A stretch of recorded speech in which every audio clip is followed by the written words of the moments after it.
let's talk about goblins.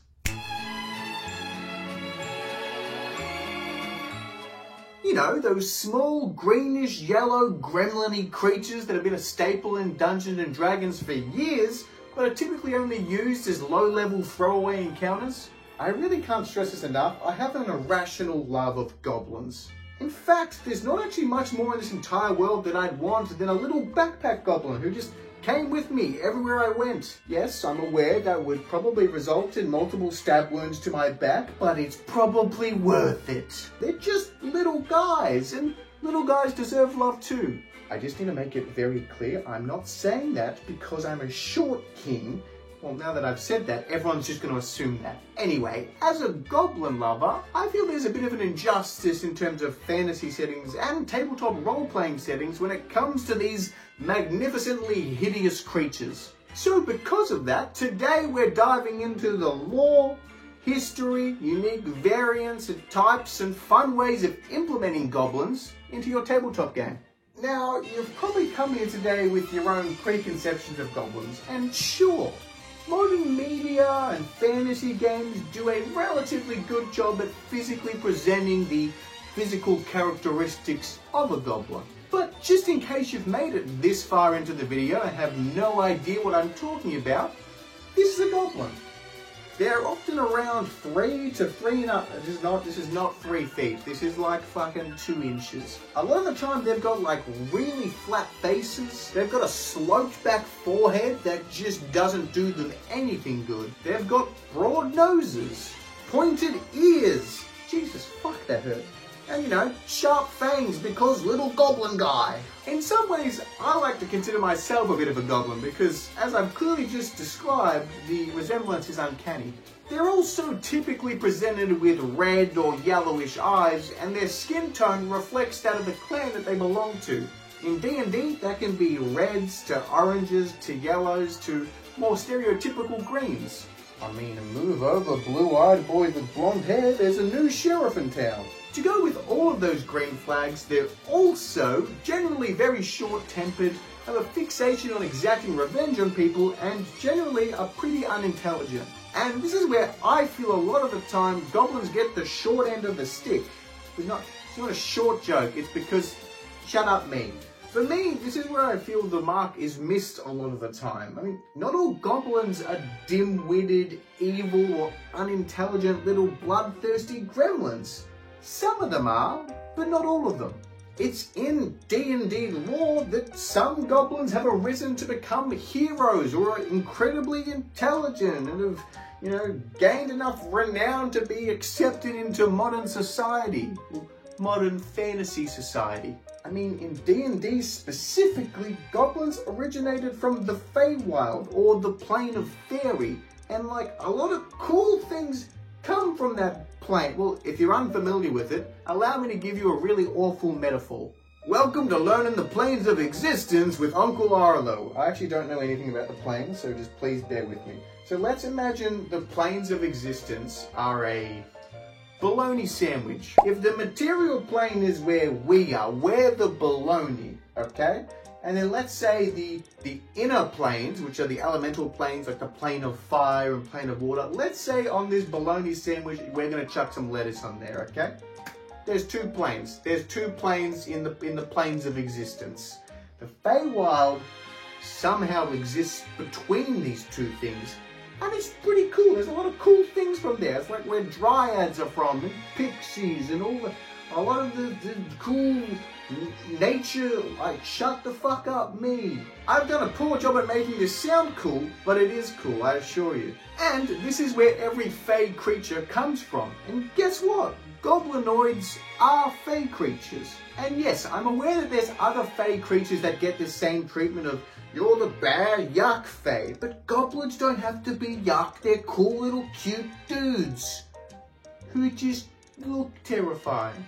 Look, goblin history as a whole is rich with folklore and tall tales ranging from hobgoblin invasions to old stuff. There's this really cool, let me remember it properly. Sorry, I had to refer to my notes. So there's this old story of a young goblin that once rode into an orc camp on a chicken, and it's a part of like goblin like folklore that I put into all of my campaigns because it's just cool, and one day I'm waiting for someone to just uncover what happened to that goblin and chicken, because on paper, doesn't that just sound like something? What? How did the orcs respond to the goblin going into the war camp on the chicken? Goblin history is also riddled with subjugation and powerlessness due to the fact that because of their small nature, they're frequently bullied into being subservient to other beings and other goblinoids. This history of groveling often sets the scene for why goblins kind of lean towards adventure and doing misdeeds in a seek of power that they never really got to have. What I'm trying to say is there's a lot of truly heart-wrenching and complicated ways of incorporating goblins into your campaign that aren't just savage warbands. There's absolutely a place for them, do not get me wrong, but goblins can be more complex and more detailed. Look, the root of my problem is the amount of campaigns I've played in where the first encounter is just goblins, and then maybe there's more goblins you gotta go kill, and then you don't learn anything about the goblins, and in fact you probably don't encounter goblins again for the entire campaign, is just almost all of them. Just let me be with my little green dudes and vibe out, please.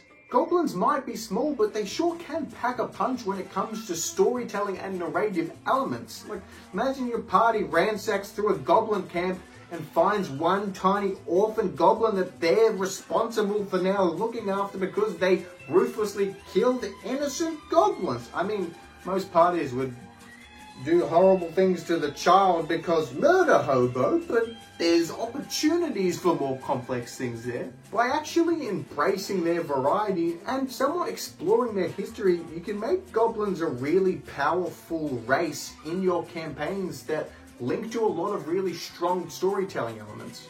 In my current homebrew campaign that I'm running, I've got an entire Artificers Guild set up that's majority comprised of goblins. I've also got a Wizard School branch that specializes in illusion magic and trickery that is run by a headmaster goblin because it kind of makes sense. Goblins are little tricky dudes. Now, allow my inner nerd just to flourish and spill over you for a second. The ways in which goblins are presented in World of Warcraft, I know, relax for a second, okay? I've stopped playing, I've cured myself of the addiction. The ways in which goblins are used in World of Warcraft is like one of my favorite representations of them. If you're unfamiliar, yes, they still look like goblins. They're little green dudes, they've got the big ears, they look and feel like goblins, but they're one of the most intelligent species in that narrative world. And they're kind of all tinkerers and make gizmos and gadgets and love explosives. It's really cool. Now look, think about this for a second. We've got 1 D&D coming out soon. What are we on, 5E now? Goblins have been part of Dungeons & Dragons since its first edition. And there's a lot of different types of goblins now that you can use in your campaigns, which we're absolutely going to dive into in a second. Now, I've given you a very simplistic definition of what a stereotypical standard goblin is, but allow me to run through some of the very different subtypes of goblinoids that exist in the D&D universe. Some of them aren't necessarily from 5th edition, but there's no reason why you can't kind of just reskin and use them to fit your campaign setting or current campaign that you're running. I'm going to constantly be referring to a list on my left because there's a fair bit to go through here. Bear with me.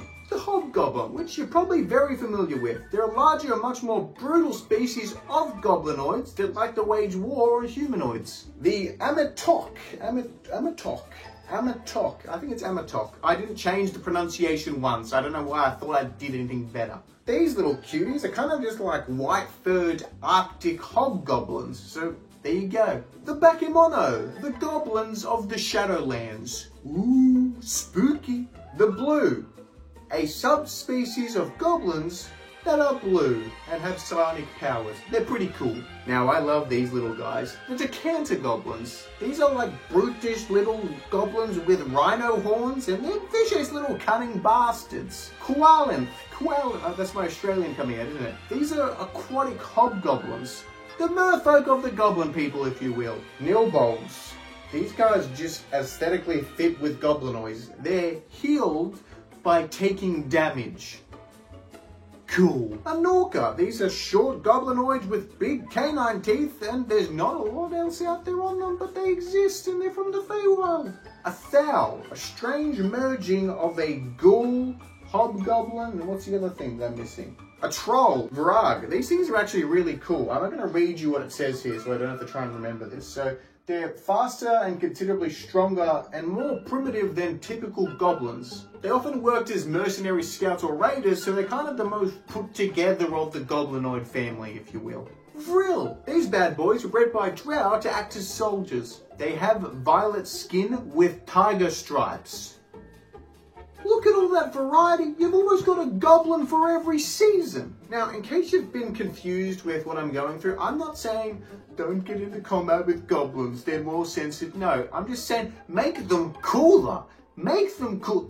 We want combat. With what I'm about to go through, the list of all the different combat types of goblins, make the encounters cooler and deeper and do justice to the little green dudes. Don't just be like, oh, one hit them. They're annoying little shits. Yes, they can be. Yes, I find the little shitty versions of goblins very annoying, but they're not all like that. Like, let's face it, you can make your goblins blue. Your murder hobo in your grips is still gonna slice its throat. So, let's go through some combat variants to make goblins stronger, tougher, and more unique. Outside of our typical goblins, we've got armored goblins, elite goblins, goblin alchemists, goblin bannerets, goblin brutes, goblin boss, goblin cavalry, goblin creeper, goblin defender, goblin hunter, goblin lowwayman, goblin outriders, goblin romancists, goblin wolf riders, like Lord of the Rings. Get them on there, kill Aragorn and stuff. A goblin rouser, goblin samurai, goblin scholar, a goblin sergeant, a goblin shaman, a goblin sharpshooter, goblin soldier, goblin war mage,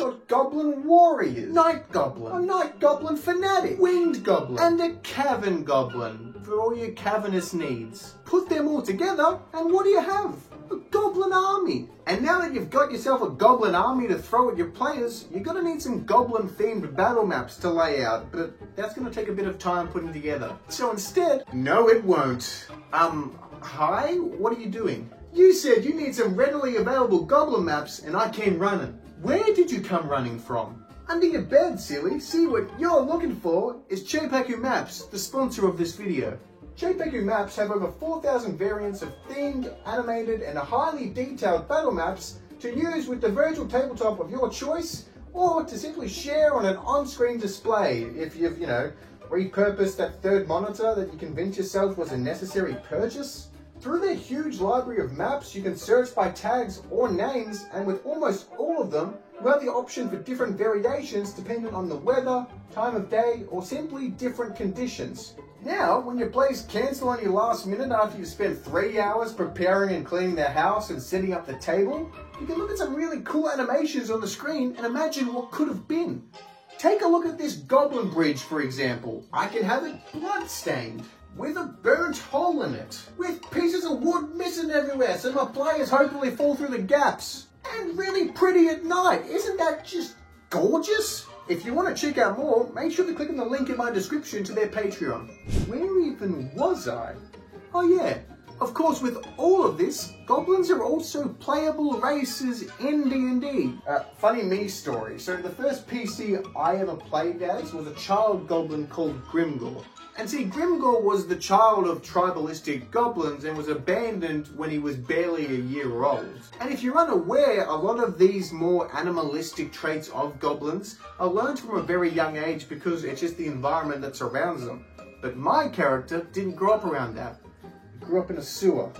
Yes, I know, very traumatic and grim, I'm sorry. But he didn't pick up any of these animalistic behaviors because he had a baker who looked after them and made friends with a little goose, and had a warlock patron that kind of helped him and shaped him into a little, still kind of not good person, but he wasn't like goblin bad. Anyway, what I'm trying to say is you can make really strong character ideas and builds and concepts around the history and lore of goblins that fits into almost any setting. So, why am I telling you everything I've just told you? This is more of a video to call out and hopefully minimize people falling into the stereotypes that a lot of fantasy settings unfortunately have with a lot of their races, you can be and do whatever you want. Obviously, check with your Game Master and Dungeon Master, but falling into these really old, like, ick kind of descriptions for different creatures and variants and species and it's just kind of outdated, you know? If you want to play as a dwarf who's a barber and never lived in the mines in their life and doesn't have a beard, that's cool. Anyway, I never really know how to conclude videos, so